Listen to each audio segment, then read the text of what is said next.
Ja. Ja. Nej. Ja. Okay. Han er død. Nej. Ja. Ja. Hun er også død. Din service er også ubrugelig. Hvad skal det betyde alt sammen? Fortabt er det betyder din behårede kødklump.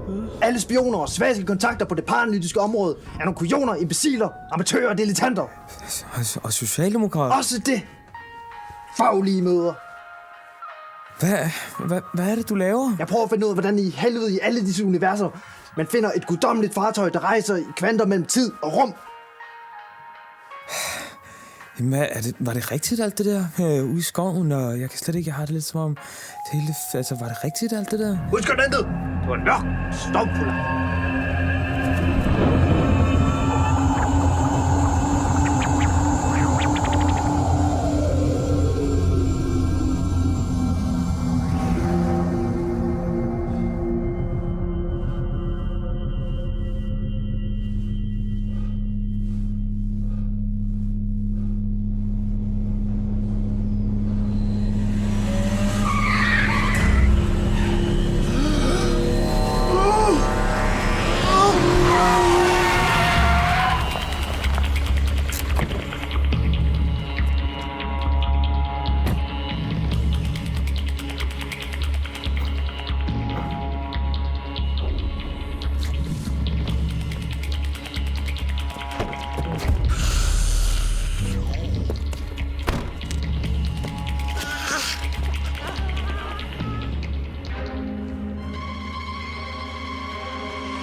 Mit navn er Mads Seje. Det startede alt sammen en tirsdag aften med et lille objekt fra rummet.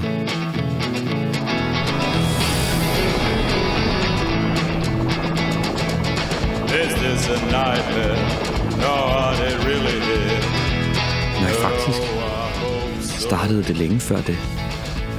For over os, over himmellegemet, der flyver fartøjet, de kalder Omega. There's a shadow on the wall. I hope my time has come. There's a shadow on the wall. Take me to where you come from.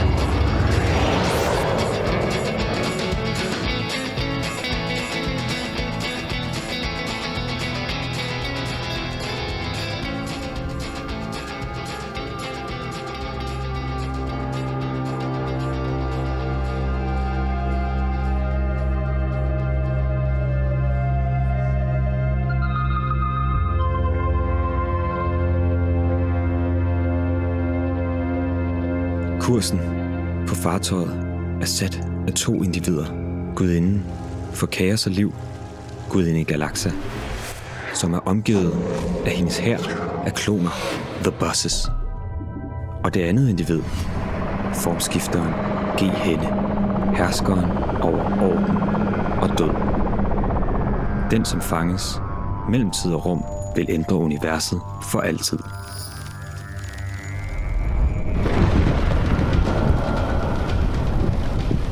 Fox Duke, paranormal efterforsker, havde på denne tirsdag en uventet kollision. Så er det fordi, det er gratis.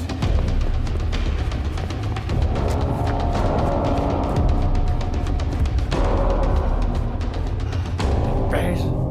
Mit hjem. Min nervecentral.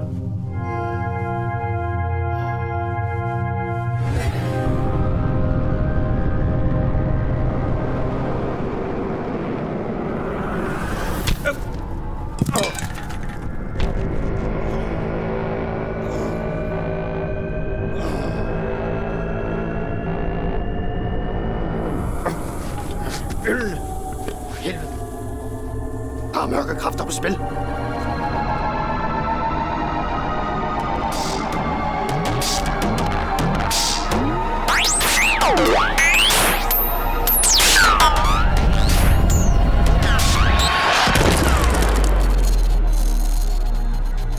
Formskifteren G. Henne havde fundet sin form. G. Henne blev udstødt fra gudinde Galaxas hof for mange uendeligheder siden. Han vil ødelægge universet, så han kan skabe det på ny. Demiurgen, der tager form af intetheden, er hans våben. En form for antimasse, der styk for styk saboterer universet.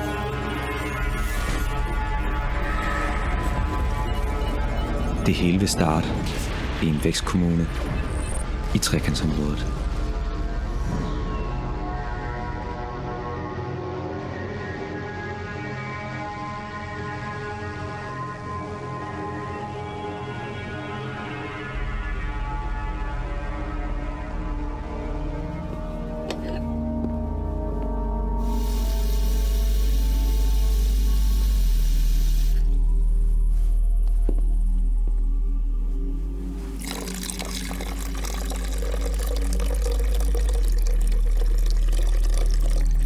Endnu en morgen. Endnu en dødssyg dag på kontoret. Men denne dag skulle vise sig at blive helt anderledes end alle de andre.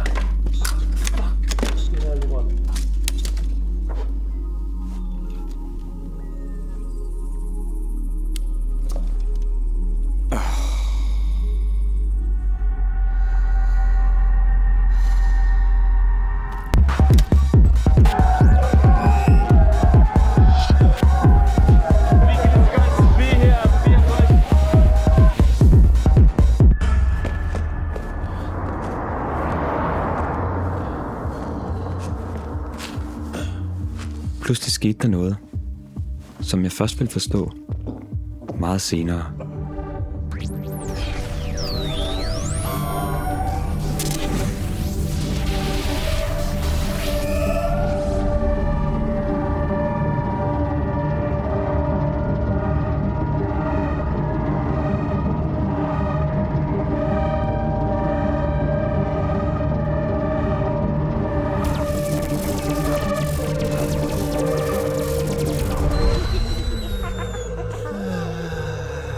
Hallo. Kaffe, tak. Skal jeg kaffe? Ja, kom så. Tak. Ja, jeg kunne godt tænke mig noget kaffe. Tak. Ja, okay. Altså, jeg lige lavede kaffe. Så kan jeg godt gå ud og hente noget.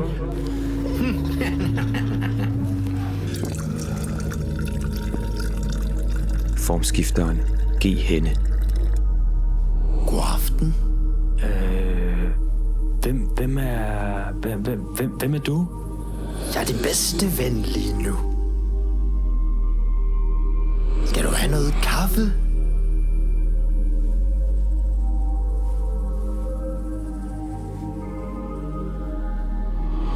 drik kaffen og se, hvad der sker.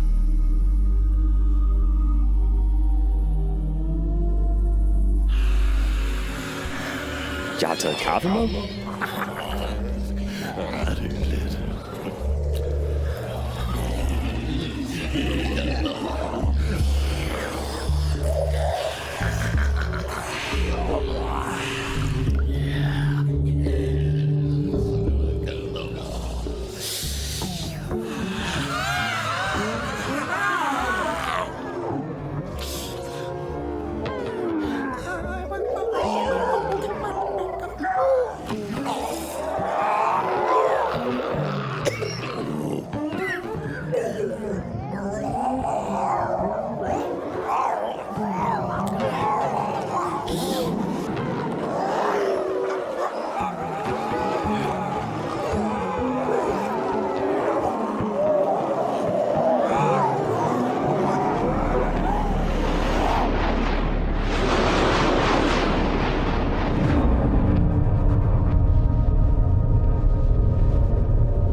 Findes ikke.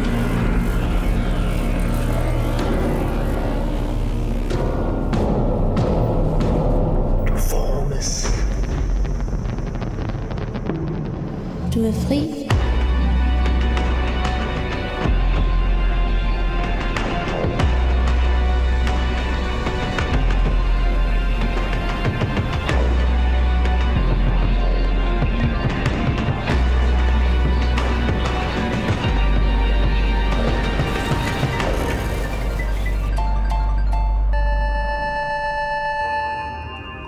Duke. Fox Duke. Rosa ud og fremvise også, og så med kaffen også. Muligt. Skivligt. Foragteligt. Men kære ven, hvilke forklæder bærer Kenne denne gang?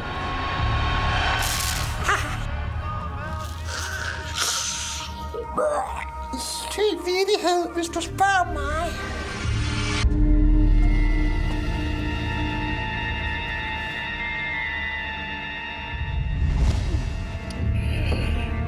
Hvilke forklæder har han taget på?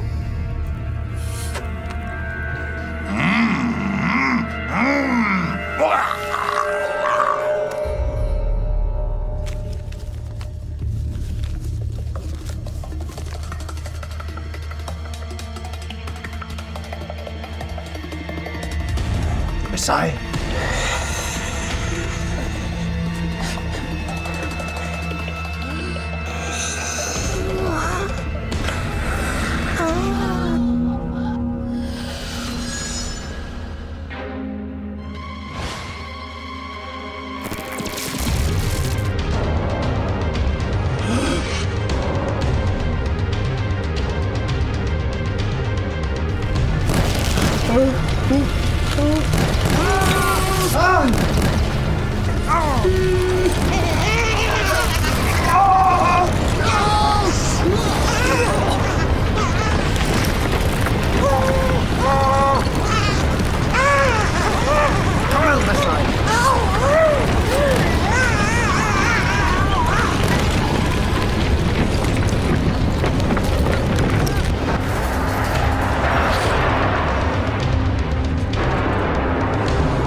Masai, du befinder dig i kølvandet på fartøjet Omega.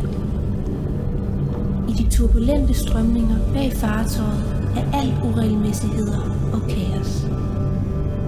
Her opløses tiden og rummet. Alting spaltes og duplikeres. Det er i disse bølgesrud mellem krydsningerne på multiversets hav, du sejler. Det er dette kaos, du ser for dine øjne. Alting flyder. Jeg er Mainman Fox Duke. Paranormal efterforsker, analytiker og bekendt med universets sande mysterier. Jeg er reven efter kagerne. Har du mødt min ven før? Det har du sikkert. Kaffen! Kaffen, Egon! Kaffen, min ven! Du har set ham i stedet før. Flere af ham. 4 af ham. Rigtig mange af ham. Du har set mig i stedet før. Jamen ja.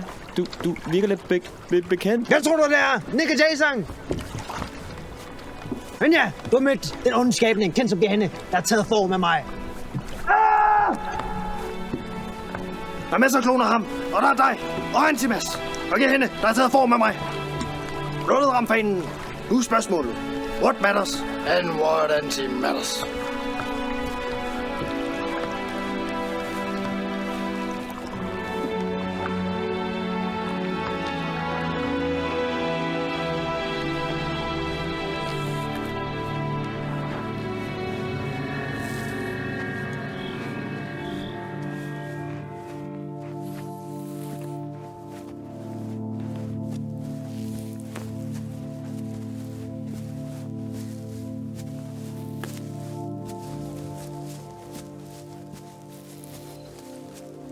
Slem kaffe. Und kaffe.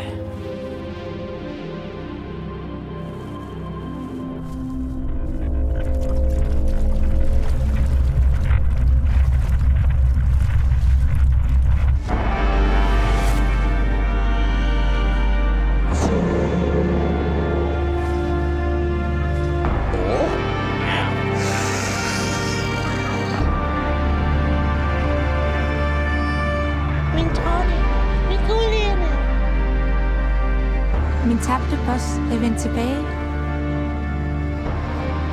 Ja, jeg beklager. Jeg blev bortført. Af en skabning, de kalder Gehenna. Men jeg har bragt dig den evne. Fox Duke. Ja, jeg ved, hvem der er i mit domæne.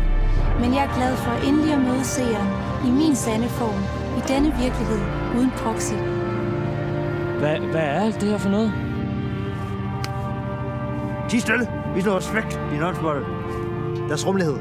Jeg er her for at yde min simple, ydmyge, sparsomme hjælp her i nødens stund. Den er i høj grad værdsat, og du har vist dig som en sand vogter af tid og rum. Masai, jeg vil besvare dit spørgsmål. Det du har set i dine drømme, er universets fartøj Omega og fødslen af din dobbeltgænger. Fartøjet bringer enden på universet, og det skal stoppe. Og Antimas er symptomet på enden. Terminer fartøjet og find originalboks.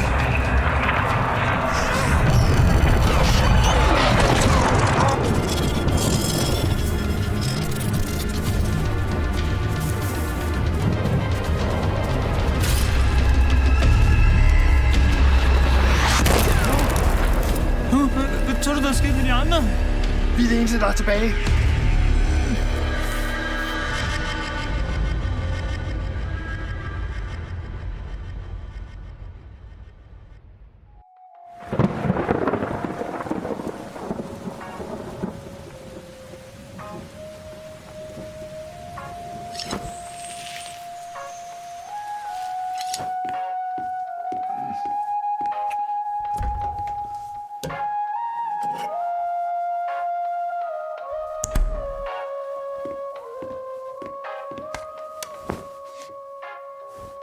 Han var en stand-up guy. En tyk-nakket idiot.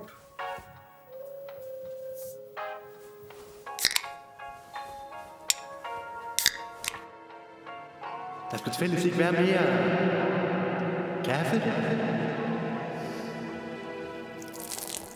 Jeg håber, der er noget god kaffe på den anden side.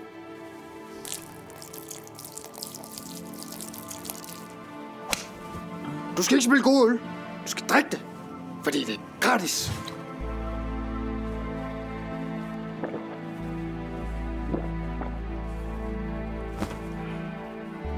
Jamen, hvis vi skal finde fartøjet, hvor skal vi så lede hen?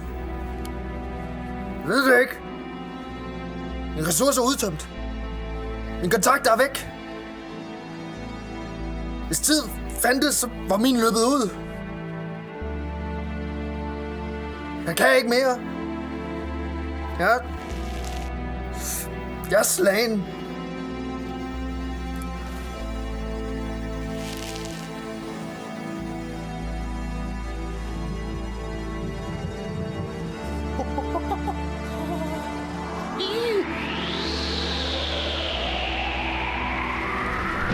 Terminer fartøjet og find originalbåndet.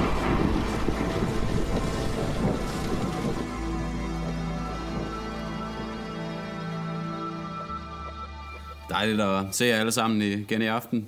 Vi har en sang mere, vi vil spille for jer.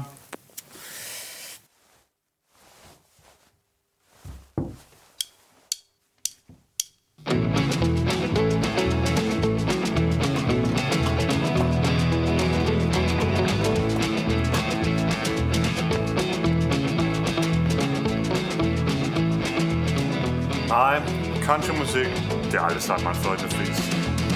Is this a nightmare? Oh, are they really here? Oh, I hope so.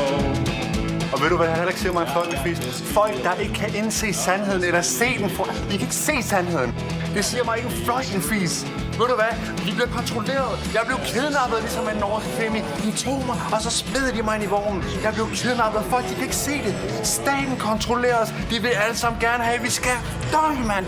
Der er ikke nogen, der kan forstå det. Det handler ikke om at understand. Du skal overstand.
What?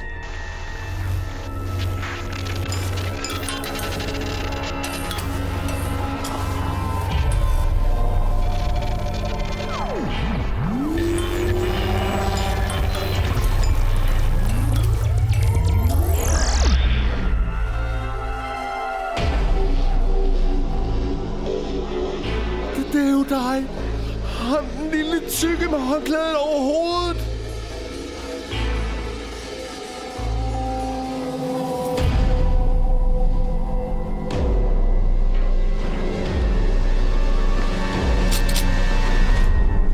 Jeg er original boss.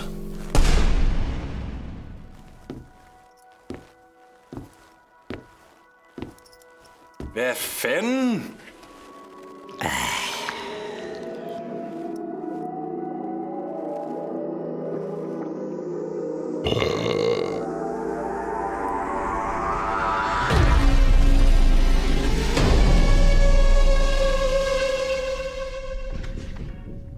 I'll be back.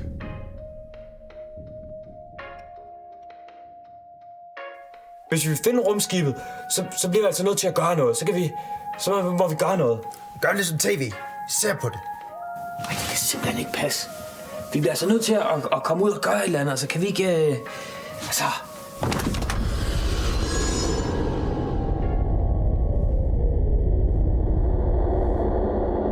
Det har jeg set før. Det ligner noget af det for mine drømme. Måske rumskibet tæt på. Kan du finde ud af, hvor det kommer fra? Hvad tager du mig for? En uduelig IT-tekniker fra kommunen.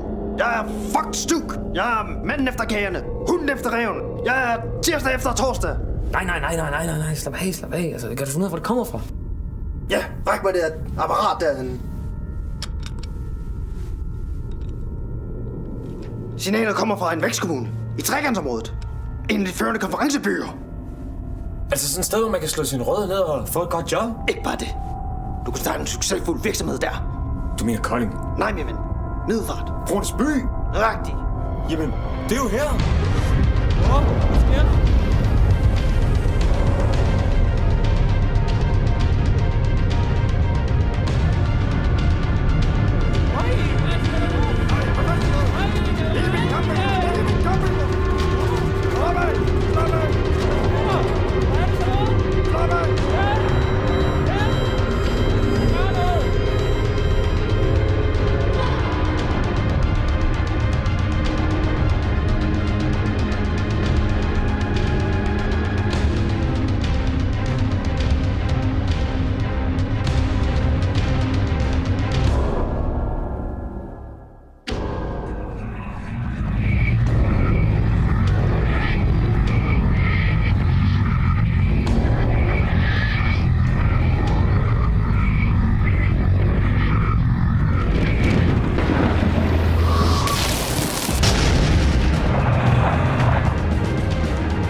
Hvor er vi? Troede aldrig, jeg skulle se det. Indersiden af fartøjet Omega. Der er godt nok højt til loftet, hva'? Der er sikkert også langt til døren.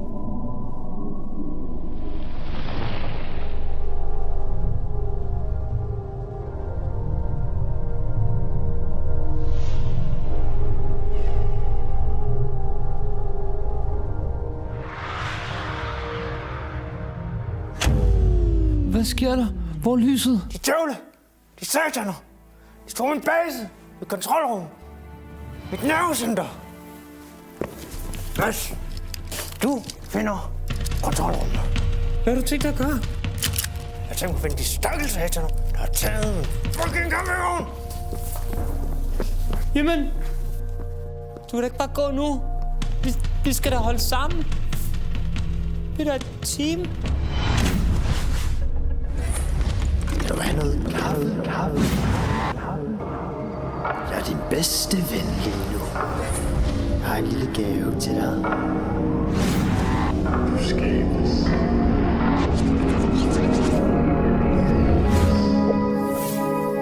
Du er fri.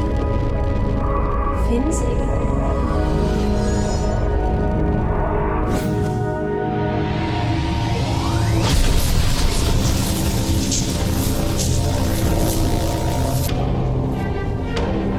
Du har vel ikke tænkt dig at ordne det monster?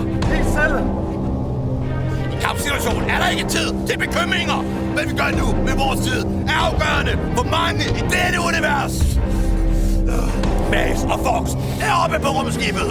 Og hvis vi på nogen måde kan hjælpe dem, er det vores pligt. Strømmen gennem Antimass er stærk. Og hans vilje er forbundet med de højere magter. Hans vilje knækkes ikke nemt. Og han er lavet af det stof. Det vakuum, de kalder Mads' personlighed. Om jeg skal dø nu i kamp med ham, kan kun tiden vise.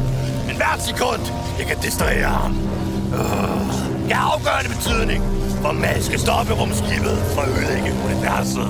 Havlgeværet gjorde ingen skade på ham før. Det her skulle nok kunne gøre tricket.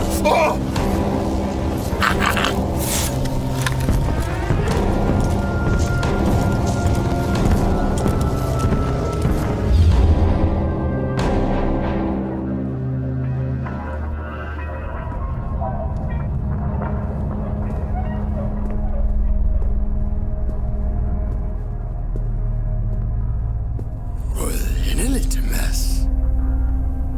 Jeg har ventet dig. Det er dig.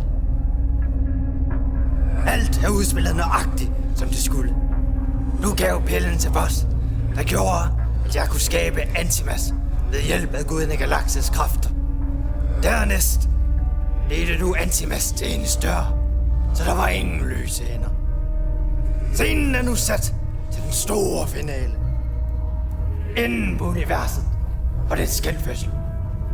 Enden er i sandheden nær begyndelsen. Det kan ikke passe. Det var bare nogle drømme alt sammen. Er virkelighed ikke ligesom drømme? Noget vi aldrig rigtig oplever. Altid gennem proxy. Som tak for dit hårde arbejde, sætter nu enden på alt. Vil det sige, at jeg intet kan gøre? Universet vil blive igen. Hvor er min campingvogn? Og stop rumskibet fra at ødelægge universet eller sådan noget. I den verden, jeg vil skabe, er der ikke brug for campingvogne. Jeg vil ikke have en nyt univers.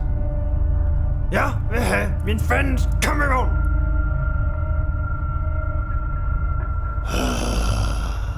Fint.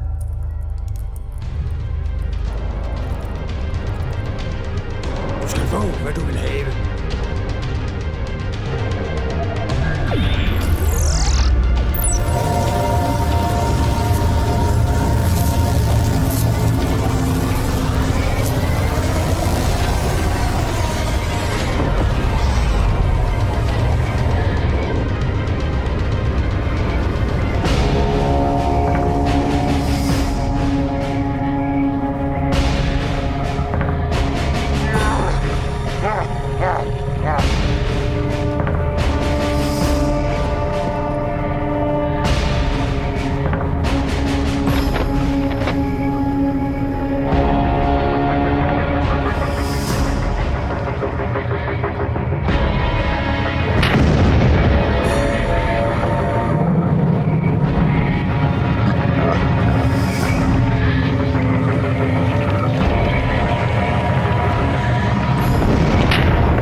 this a nightmare?